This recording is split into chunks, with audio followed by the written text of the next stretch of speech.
would not be able to play that intro package as a result of technical difficulties. Now, joining me on the program today, I have Emeritus Professor Mukesh Kapila of the University of Manchester and a former senior United Nations official. He joins us live from Geneva in Switzerland. I also have Dr. Jihad Mashamoun, a researcher and political analyst in Sudanese affairs. He joins from London in the United Kingdom. Gentlemen, a warm welcome to you and thanks for joining me on the program. Thank you for having me.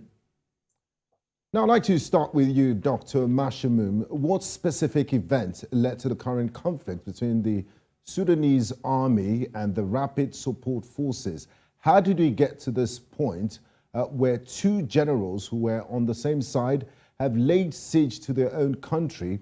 And how has the situation evolved since it began? Firstly, thank you for having me on your show. It's always a pleasure.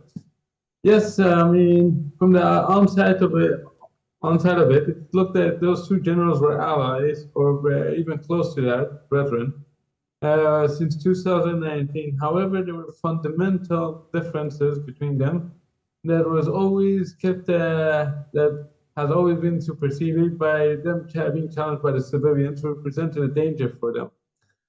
The civilians of the FFC, the Forces of Freedom Change, they came to power through the transition, with the military, and to both Lieutenant General Abdel Fattah al-Burhan, Lieutenant General Mohammed Hamdan, that posed a threat to them. So they always swept their problems with each other under the rug in order to face an immediate challenge, and that's the civilians who represented democracy. And the challenge they represented civilians is they're going to open prosecution cases against those who were involved in the genocide in Darfur. And this, if I take a moment to emphasize, it's important because it's believed that both Lieutenant General Abdel Fattah al-Burhan of the Sudanese Armed Forces and Lieutenant General Mohammed Hamdan of the Rapid Support Forces were involved in coordinating those genocide. So that was one of their concerns. And later on, the tensions started to build up over who's in control of Sudan and who has command over the military in general. And that became evident more and more with the coup of 2021, where Hameti himself explained it afterwards that the coup was a mistake because Hameti believed that the civilians would agree to the military being powerful, meaning believed that he would be in control. That didn't work out, and then when the talks started to continue since June last year, it seemed that Hameti was wanting to be closer to the civilians. With that happening, Burhan sensed the tension against him was building up, and the final accumulation of the tensions came flourishing during the integration process of the Sudanese Armed Forces and the Rapid Support Forces. Here, I'm going to emphasize this one, is that the Sudanese Armed Forces recommended that it takes only a span of 2 years to integrate the Rapid Support Forces of Hameti. Of course, Hameti wanted to maintain his economic and political power through the Rapid Support Forces, wanted 10 years. And that's where the fight started between both of them. And it accumulated afterwards with Hameti sending his forces into Marawi Air Base, because he believed that Marawi Air Base, the Egyptians and Sudanese were coordinating attacks against him. And that's where the problem, spilled over into both of them conflicting with each other. Thank you, Dr. Mashamoun, for giving us that background to the current conflict. Now, Professor Kapila, you were once the head of the United Nations mission in Sudan, and you were there, you sounded the alarm on the genocide in Darfur, in which Dr. Mashamoun rightly said that these two main actors in this conflict we're witnessing were part of it. And if we didn't have a culture of impunity, if there was justice, I don't think we will be in this situation today. So, Professor, can you kindly explain the root causes of the power struggle within Sudan's military leadership and what led to this violence? Can you tell us a bit more about these two men, General Hamdan Daglo, also known as Hameti, and General Abdel Fattah al-Burhan? What are the differing views of these two central figures in the power struggle over Sudan's transition to civilian rule? I think Hameti, who was an important Janjaweed commander during the genocide that I personally witnessed in the early 2000s in Darfur, got reinvented by President al-Bashir, who was the mastermind of the genocidal strategy, into this militia we call the RSF nowadays. And fundamentally, their genetic base is the same. They are genocidaires, and they come from genocidal foundations.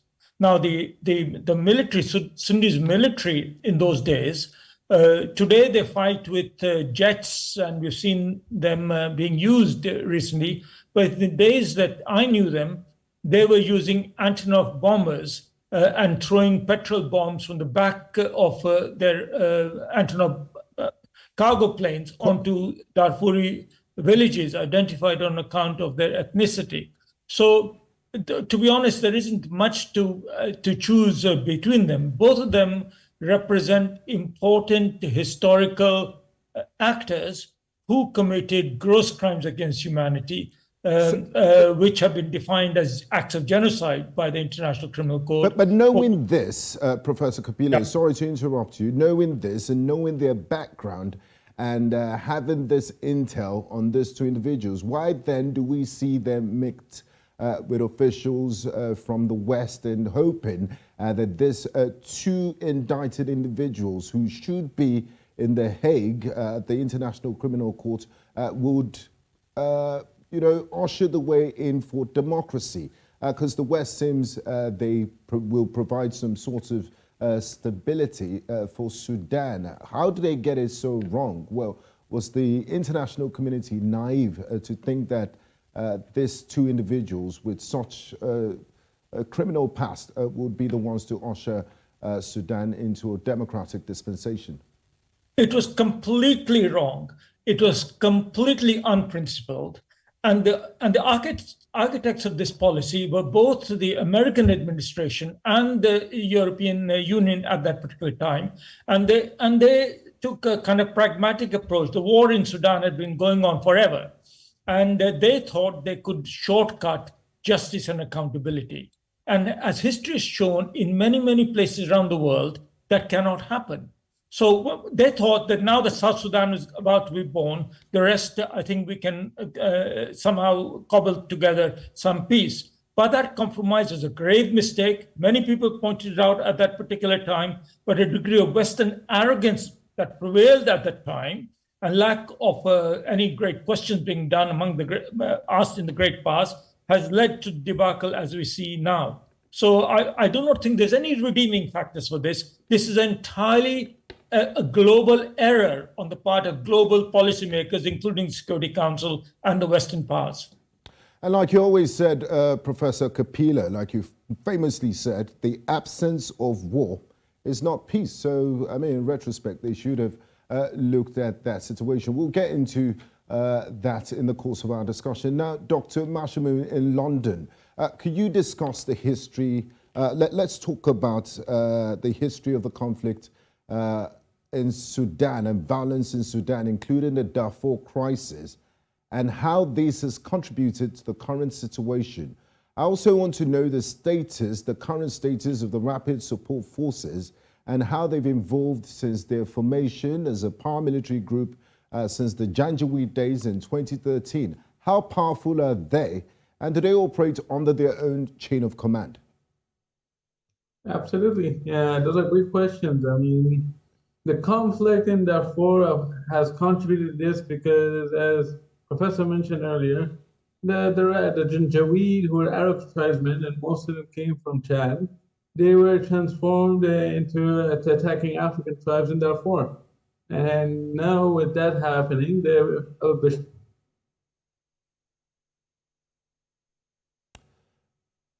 Hello, Dr. Mashamoun, are you there? Okay, we seem to have some connection issues with Dr. Mashamoun, so I'll just direct that question to Professor Kapila before we restore connection with Dr. Mashamoun. Professor Kapila, okay, I believe Dr. Mashamoun is back. Yes, I'm there. Okay, go ahead, please. Okay.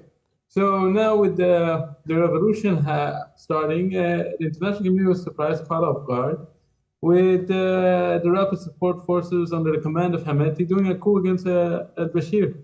And leading that coup was actually al-Burhan himself. He was the one who organized the coup against Omar al-Bashir's regime, to maintain the regime in place.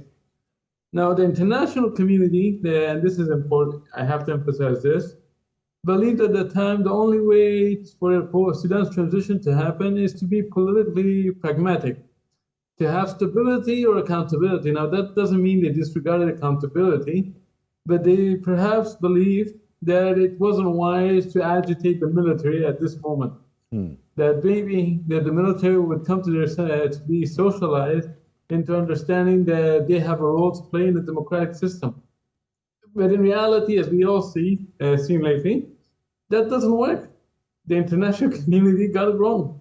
They all tiptoed along this issue that it's better to be pragmatic. Yes, we understand that people are frustrated, but at the end of the day, we have to have a civil-led government, which means a civilian military partnership, which is not credible in the eyes of Sudanese. And now we have the military are fighting one another.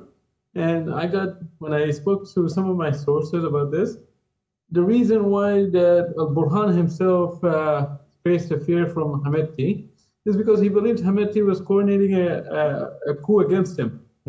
That added further to the tension. So that explains why each one of them is saying at one another as competitor to power. And again, I would like to emphasize this one, is that they want power because of their own personal or economic ambitions. And nothing for the ordinary Sudan. There's the life and well-being of the Sudanese people is not priority to them. This is more personal, you believe? Absolutely, it's personal. It's all personal. I mean, everyone is both sides are saying they're fighting for freedom, democracy, and justice. But at the end of the day, it's all personal, unfortunately. Okay, thank you, Dr. Mashamoun. I'd like to bring in Professor Kapila back into the conversation. Let's get back a bit and look at the character of this Mohammed Hamdan Daglo, General Hameti. They said he got his riches from trading in camel. And General Hameti only appeared on the national political scene 4 years ago. In that short time, he has drawn the army and all of Sudan into this unprecedented confrontation we're witnessing, in which the country's army under General Burhan now finds itself at war with this large paramilitary force that it cannot dominate. And under a leader, it cannot control. So my question to you, Professor, is this. How did Hameti, seemingly overnight, come to capture Sudan's politics? Well, I think resources had a lot to do with it. And you mentioned already the gold. And in addition to that, there are other resources, agricultural resources he could count on. He also received some encouragement from non-Sudanese forces. But he was ultimately the creation of President al-Bashir, who wanted, in a sense, to create his own private army. Because even before he was overthrown, there were signs that in time his hold on his position was getting more and more tenuous. So in a sense, he was ensuring himself by creating his own private army. Little was he to know that Hameti, who after all comes from a particular background which has survived through really only serving his own interests, was going to turn on him. So it's a combination of resources and cunning and, of course, patronage, which President Bashir gave him in those early critical times, which led to the creation of this parallel army, which is plaguing us now. And then he earned even more money and more support because he offered his RSF to go and do so-called peacekeeping and not peacekeeping, to go and to help in the war in Yemen, which of course gave them combat experience as well as, of course, more resources. So I guess the right word was some type of mercenary type of expedition, not really peacekeeping in Yemen. Now, yeah, it was a conflict. Peacekeeping, wrong. That's the wrong phrase. Yes. It was, there were definitely combatants, but they were under the patronage of other countries like Saudi Arabia and UAE who were fighting there. And I think the calculation inside Khartoum was, well, it's not a bad idea to get these people out of the country anyway, because very often in peacekeeping countries that provide troops to go and fight or so-called keep peace elsewhere, it's a way of getting armed forces out of the country. And also reducing your wage bill in the process. Sorry?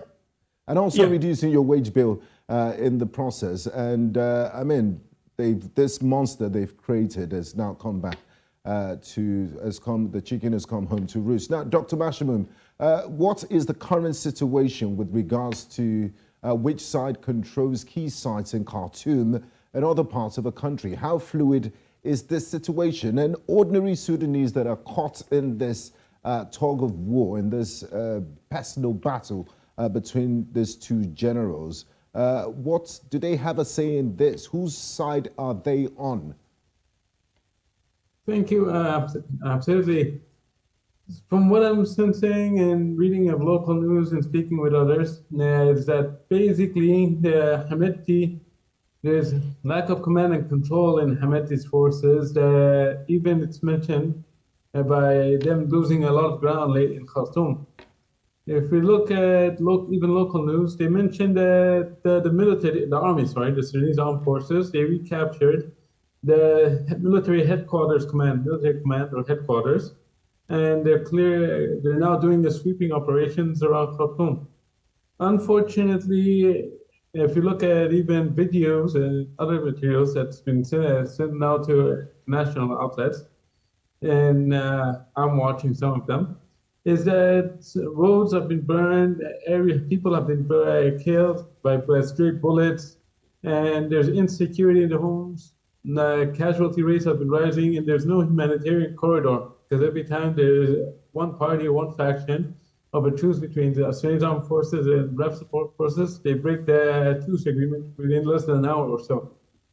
So here the situation is in dire case, especially with the army not wanting to give out or seeing that it's retreating, even though it's now making a lot of advances, and it has every reason to say that it doesn't need to retreat, and it's calling for Hemeti's forces to withdraw from Khartoum, the capital. So to make this situation calmer, I believe, and this is important, is that the international community needs to be involved. And by involvement, I actually mean the Gulf.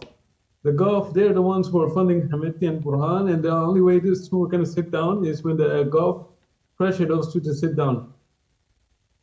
So it's an evolving situation, but the numbers are sadly, people affected are increasing every day. Thank you, Dr. Mashamoun. Professor Kapila, Dr. Mashamoun just talked about the international community and specifically the Gulf. Now, could we discuss the different factions involved in the conflict, including international and external actors? What are their motivations and goals? You have a situation where Libya is purported to be supporting the RSF. You have Russia and the Wagner Group also said to be providing weapons and reinforcement to RSF. And then you have the Emeritus also, and then the Egyptians on the other side. So is this turning out to be another geopolitical conflict? And what role should the international and external actors be playing at this point to de-escalate the situation? I think the international actors are supporting different sides. They have created part of the problem, but now they're also back-footed because I do not think many actors predicted that this would suddenly blow up. So people are calibrating and recalibrating their positions and which side or what position they should take. Meanwhile, the African Union, the Arab League, the League of Arab States, and the United Nations, they have equally been wrong-footed. So what that means is that none of these different actors have much leverage, especially in an active conflict, which is seen as an existentialist matter for both of the protagonists. So they are seeing this as a fight to the end. Either one or the other is going to survive. And therefore, when you get to that existentialist state, then outsiders don't really have much leverage. Having said that, there is a lot of energy still left in this fight for some time to come, because both armies, and that's what they are, Hemeti's forces aren't some kind of militia. They're a fully fledged army, like the Sudanese army is on the other side. They've been acquiring weaponry, and this is going to last them for some time. So what's, I think, going to happen is probably a prolonged conflict with the army going to control the big cities, and it'll get back in control of Khartoum probably unequivocally, and the airport will reopen and all those sorts of things. And the RSF will disappear into Darfur and other areas. And a lot depends on the other factions. For example, the groups that are in charge of the Nuba Mountains and other peripheral areas of Sudan, which side are they going to join? And how is that instability then going to become institutionalized across a country that is so vast, leading therefore to what I think is going to happen, which is a prolonged conflict, which is going to go up and down across the nation in the months and years ahead. My advice to the international community would be to steer clear out of it. If you don't know what you are going to do, then it's better not to waste your capital, your political capital, by calling out for futile ceasefires, because that just brings the whole system into disrepute. I would actually do nothing if I was the international community. Let these guys fight out. Quite a damning prognosis of the situation in Sudan. This is a fine place to go on a quick break. You're watching Secure the Continent on News Central Television, and we're looking at the current crisis in Sudan. When we return, we'll be looking more into the humanitarian situation and also trying to prefer solutions to this protracted conflict that we're witnessing in Sudan. Do stay with us. We will be right back after this break.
Welcome back to Secure the Continent and News Central Television, and we're still discussing the current conflict in Sudan between the two generals, General Abdel Fattah el-Burhan of the Sudanese Army and General Mohammed Hamdan Daglo, also known as Hemeti, of the Rapid Support Forces. And we have still have with us discussing this issue Emeritus Professor Mukesh Kapila of the University of Manchester, and a former United Nations senior official who joins us live from Switzerland. We also have Dr. Jihad Mashamoun, Sudanese Affairs Analyst, joining us live from London in the United Kingdom. Now, Dr. Mashamoun, before we went on the break, we were looking at the whole situation, the historical background, and where we are at this moment.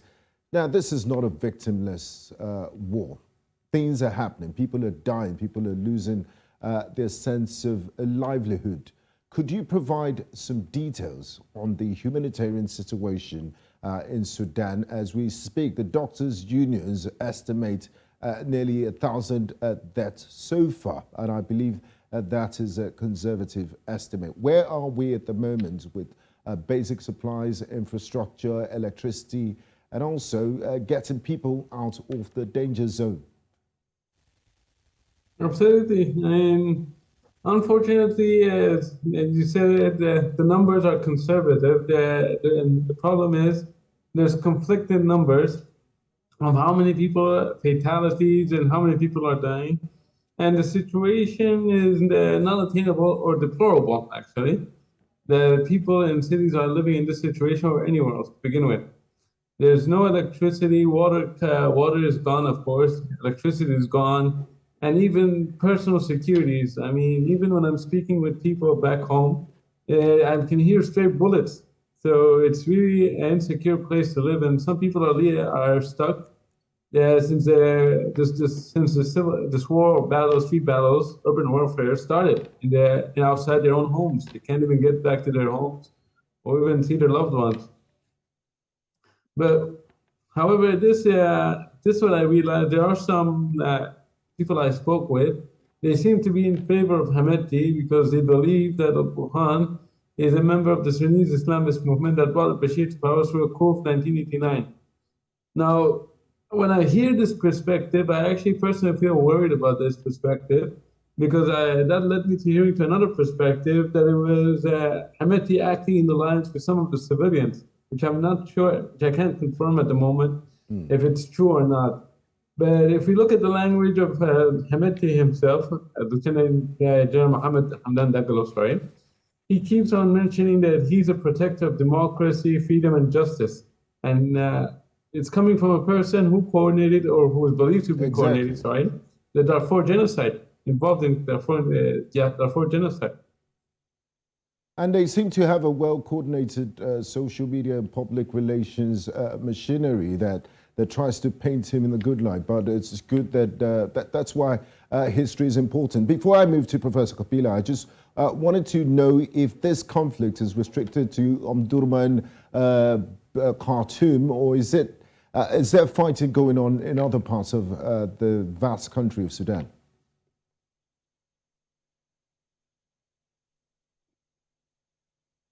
Dr. Mashamoun, is the fighting restricted to the capital and nearby cities, or has it spread to other areas of the country? Yes, it's been spreading across a lot of the regions in the countries. But again, the problem here is the propaganda machine from both sides, from Hameti's forces and the Sudanese armed forces, spreading information. Lieutenant General Mohammed Hamdan Dagalo, keeps on mentioning that we're in control of the airport, the military command, and strategic positions. And then you have Lieutenant General Abdel Fattah al-Burhan and the Sudanese armed forces saying they're in control, and now if we're seeing from images going around now on the internet and social media, is that the army just captured the military command. So it's hard to verify under these conditions of who's in control in Khartoum. And then you see in Omdurman also the same thing is playing out in Omdurman. However, it can be confirmed that Merowe, which was the epicenter of where the conflict started, is now under the control of the Sudanese Army. That can be confirmed. Okay. Thank you, Dr. Mashamoun. Now, Professor Kapila, what we're witnessing in Sudan today is reminiscent of the conflict in Somalia in the early 1990s, street battles between rival generals. And it's not really pretty. You have a situation where the RSF is embedded in civilian areas, and then the Sudanese army using its air forces bombing these places, which results in multiple casualties, and you have civilians caught up in this situation, which is not good. And I believe that was why the international communities put some pressure on the warring generals to at least try to get to a ceasefire. Now, there was a recent attempt at a ceasefire to allow for humanitarian aid To what extent was the temporary ceasefire observed by both sides? And what is the essence of, I mean, we've seen statements from the African Union, from everybody that cares, even Hamdan, the deposed former prime minister, has called on this all warring generals to lay down their arms and not build a country off the back of dead civilians. What impact does this have, and what happened to the temporary ceasefire observed by both sides, Professor Kapila? Assess it has had very limited effect, if at all, and the reason for that is that the situation is not ripe for ceasefire. If you look at the history of ceasefires in conflicts around the world over time, ceasefires don't just happen suddenly like this. They usually happen when it's in the interests of one side or the other to pause the fighting, if not to stop. And this fighting is only 4, 5, 6 days old.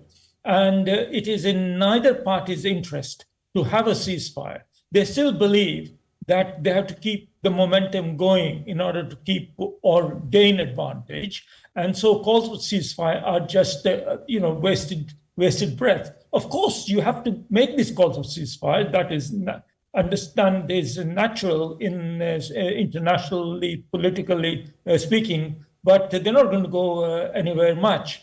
So I think on the what that means for the humanitarian side of operations is that it's extremely difficult. We already know this, that most hospitals, for example, in Khartoum are not working, or they have been deliberately targeted. And generally speaking, attacks in and around hospitals are like the canary in the mine. They're a signifier of the extent of the violence that is happening or is planned to happen. And then there is a looting and so on that is taking place of relief stocks and humanitarian supplies by the different fighting groups, but mostly on the RSF side. And that again indicates that people are not in the mood for ceasefires. So basically conflicts only cease when they're ripe for solution. At the moment, this current conflict is not ripe for solution. Not a pretty situation in Sudan. Now, we often talk about African solutions to African problems. Dr. Mashamoun, the African Union has called for an immediate cessation of hostilities in Sudan after violent clashes broke out between the army and the rapid support forces. The AU Commission chairperson, Musa Faki Mahamat, urged all parties involved, particularly the armed forces and the RSF, to stop the destruction, panic and bloodshed. Do you think the African Union has a role in resolving this conflict, and how can their involvement influence the outcome to a peaceful solution? I mean, the African Union has much power as much as people listen to it, leaders would listen to it. At the moment, seeing research I've been doing on Burhan's behavior, Burhan actually managed to get most of the regional countries around Sudan to support him. If you look at Chad, they're coordinating with Burhani, appointed the security official there as an ambassador. If you look at Eritrea, he also got a close alliance with Isaias Afwerki. If you look at Ethiopia, Abiy Ahmed is trying to invent himself because of the Tigray war through Sudan, and he made close relations with Burhan. And if you look at South Sudan, they have close relations with Burhan. What it seems here, Burhan has the support of regional allies, including Egypt, of course, which is part of the African Union. So Burhan actually sees all the cards are with him. What's stopping him is it's not what's stopping him. It's basically the funding from the Gulf. And by funding, and I would like to come back to this point, is that the Gulf has an important role. They invest more than $16 billion in Sudan so far, and substantial investments. You have Saudi Arabia has $13 to $18 billion investment to build a railway from Port Sudan into Chad. And then you have the UAE having investment to build a new port near Port Sudan, $6 billion. So all these investments are worthwhile focusing on to show how powerful these countries are and influencing political behaviors of those two people to sit down on the table. Now, again, here it depends also on the willingness on both sides of Burhan and the Sudan. Does not see a reason to sit down with the Hameti because he believes he can go for a long-haul war. And he's making advancements, so why should he sit down with Hameti? He has no reason. Hameti, on the other hand, he is in a weak position. He's the one, he needs to sit down, him and his political advisors, or whoever's in command of the Sudanese RAF support forces on the ground, to sit down and negotiate. That's how the Sudanese armed forces actually see it. Because if they back down, there's a possibility of a coup happening within against the Burhan. So we have Professor Kapila, like you said earlier, the current situation has become an existential crisis for the generals. They have crossed the Rubicon, and neither of them can go back to the pre-conflict status quo. So the big question now is which way forward for Sudan? You have an international community that has interest in either one side or the other and made mistakes in the past. We can say that authoritatively because of the luxury of hindsight. You also have Gulf states that have investments and also providing cover to one side or the other. So what happens to the United Nations and its responsibility to protect? Who will look after the ordinary Sudanese who have nothing to do with this conflict between these two warring generals, but are caught in the middle of this conflict? Who would save their lives? They're looking up to the international community to do something to stop this madness that is happening in Sudan. I think just putting the UN aside for the moment by simply saying that the UN gave up its responsibilities a long time ago in relation to Sudan when it adopted a policy of the African Union taking the lead. I think that applies to other countries, but particularly in Sudan, where the UN will not act without the African Union. And if the African Union is going to act only on one side, that on the side of Burhan, as we've just heard, or is unable to act because it's paralyzed by competing member priorities, then the African Union cannot act. If the African Union cannot act, the UN cannot act, because in any case, the UN Security Council is paralyzed and the UN will not act without the African Union. So don't look to the UN for any great solutions here. That still leaves us, however, with the possibilities of doing something on the humanitarian side so as to help the poor suffering people while something happens to either freeze the conflict or to find some kind of dispensation which allows civilians to survive. Now, that's a very early stage to say so, but at the current way in which the international humanitarian system is working, which is extremely risk averse, I'm not very optimistic, because what happens is that a few people get in the way of the fire, like, for example, the World Food Programme staff in Darfur, unfortunately, and they're in the wrong place at the wrong time, and they got killed, and that's a tragedy, and it's to be condemned. But as a consequence of that, international humanitarian organizations are more likely to suspend humanitarian operations than to continue. So which makes the situation worse for ordinary Sudanese. Sorry, say again? When the humanitarian operations are suspended, it makes it worse for ordinary Sudanese who are in need of this humanitarian aid. I think, yes, there are no solutions to this. That's why I think, for me, it's a cause of great optimism when the numbers of refugees mount up. I would like to see hundreds of thousands of refugees leaving Sudan, because that means that these are people who have survived to reach safety. And what's important here is people, not the territory.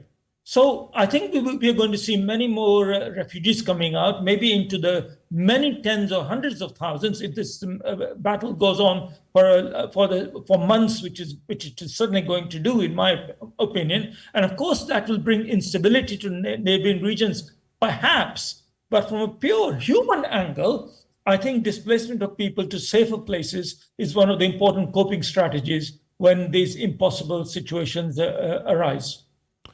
Thank you, Professor Kapila. Now, Dr. Mashamoun, before we wrap up our conversation tonight, what will happen to the transition, the democratic transition, or is not priority anymore? Do you see it getting back any sort of traction? And how do you see this war between these generals play out? What would be the end game for any one of them as we speak at the moment? Because the language these generals are using is very inflammatory, and it seems like it's going to be a fight to the finish.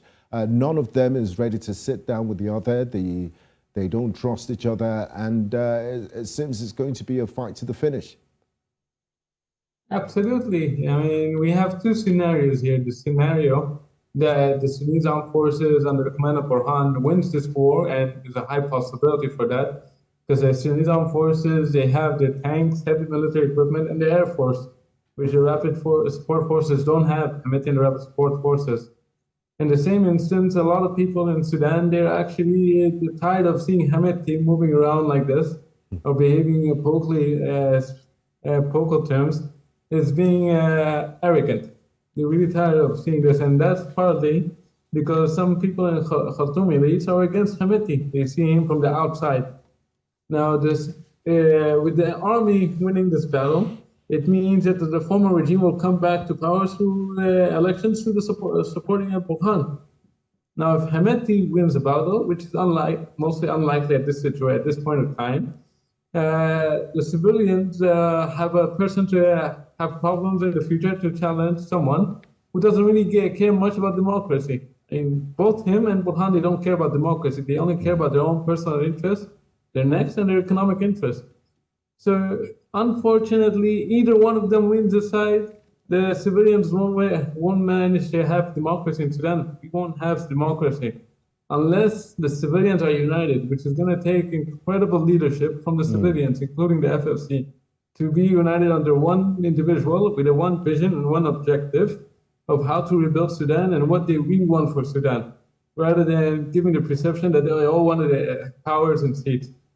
That's all I can say for now. Okay, thank you very much. Unfortunately, we've come to the end of this conversation, but I believe we covered as much as we could, given the time. I'd like to say a big thank you to you, Professor Mukesh Kapila. Thank you very much for your time, and also Dr. Jihad Mashamoun. It's been an absolute pleasure having you both share your time, your insights, and your knowledge with us on Secure the Continent. I do appreciate it. Thank you. Thank you very much. Nice time for the roadmap. The conflict between Sudanese generals Burhan and Hemeti, the Rapid Support Forces paramilitary, needs to stop. And this requires a dialogue and negotiations, power sharing agreements, international pressure, and potentially military intervention as a last resort to make Sudan a democratic state. It is essential to address the underlying political and economic issues that fuel the conflict. A sustainable solution will require long-term commitment from all stakeholders, including the Sudanese government, regional powers, and the international community. Thank you very much for being a part of today's program. Remember to stay safe all the time. I am Gbenga Aborowa. See you next time on Secure the Continent. Bye-bye.